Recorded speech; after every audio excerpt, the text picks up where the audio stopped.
What's going on, YouTube? So, is something missing in my yard?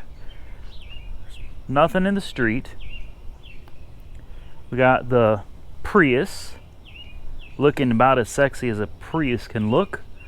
The Cruise just got back from its rental, which it's rented out again in a couple days. This thing is always rented out.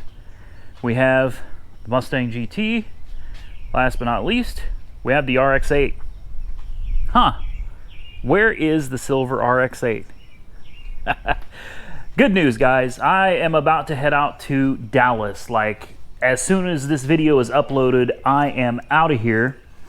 And I had a couple people show up this morning, a husband and wife, and the wife just wanted that RX8. She got here like first thing this morning, no joke. Took it for a test drive, and they happily paid $2,500 for it. Now, I know probably most of you are sitting there going, $2,500, that's ridiculous. You should have sold it for at least $3,000. Now, let me tell you something, I agree.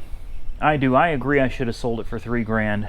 But it's weird. You know, last week I had it for sale for $4,000, and I had people calling and messaging me about it. And then this week, I put it up for $3,000, and everybody and their brother offered me $2,500 for it. So I'm about to head out for Texas. I'm not going to be back. And you know what? I was like, hey, I don't have that much, and we're going to go over the numbers here in a minute. I sold it for $2,500, and I sold it to great people. I didn't hide anything. You know, I'm always very transparent about these cars. I told them everything about it, everything that I know, and they loved it, and they bought it. Now, before we get into how much of a profit we made on that car, I want to talk about this RX8 real quick, because as it turns out, I got stiffed on getting the parts that I need for the last part, I should say, that I need for this rear tire, this rear wheel. So there's the new part, and then the part that I ended up having to reuse is back here. Right there. Now, if it looks a lot straighter, that's because it is. It's a lot straighter because I took a hammer and I just pounded the other one as straight as I could. The reason being, I couldn't move this car with that piece missing, not safely, without risking damage to the other suspension components. So with the thunderstorm, with me leaving the state, my brother staying here, he's going to keep an eye on the house and everything, but I couldn't close the garage door, and we couldn't just leave the car hanging halfway in, halfway out for the next 2 days. So hammered that thing out, stuck it back in, took it for a test drive. It definitely drives better than it did before, but it definitely needs that part, the good part replaced, and it needs a good alignment. So throwing that out there, you know, we got it back on the road again, but we are going to have to wait for that part to come in. It's supposed to come in on the 3rd.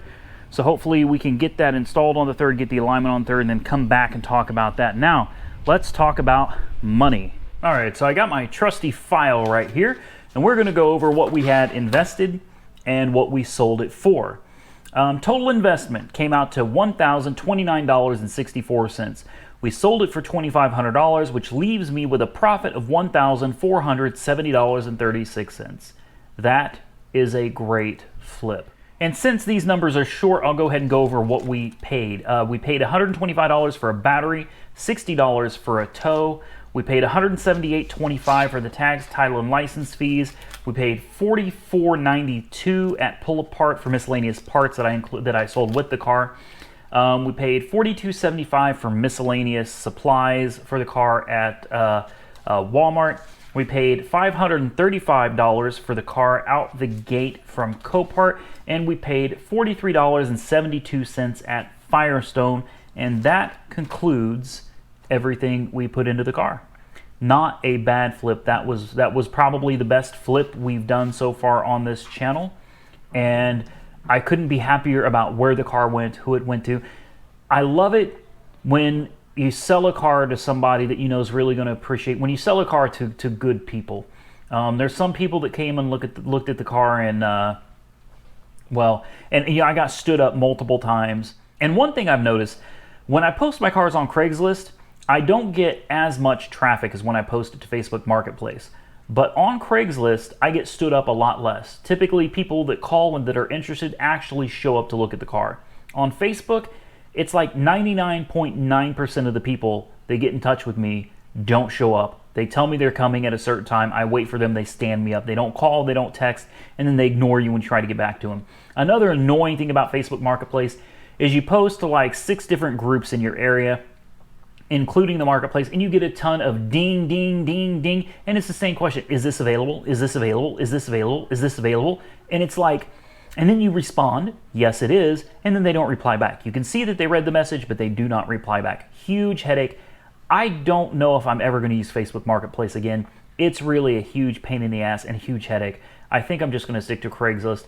The people that came and got the car, I told them about this channel, told them they ever wanted to see, the process of what, their car went through. They could look up the YouTube channel. So if you guys are watching, I don't want to say their names, obviously, give this video a thumbs up, and congratulations on your new car. I was really happy to sell it to you guys.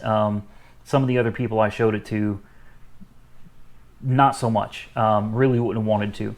So with that being said, we are done with the video. That closes out another car for this channel. So we got to figure out what we're going to do next. But for now, I have to get out of here because I got to head to Dallas like immediately, and I'm late because of making this video.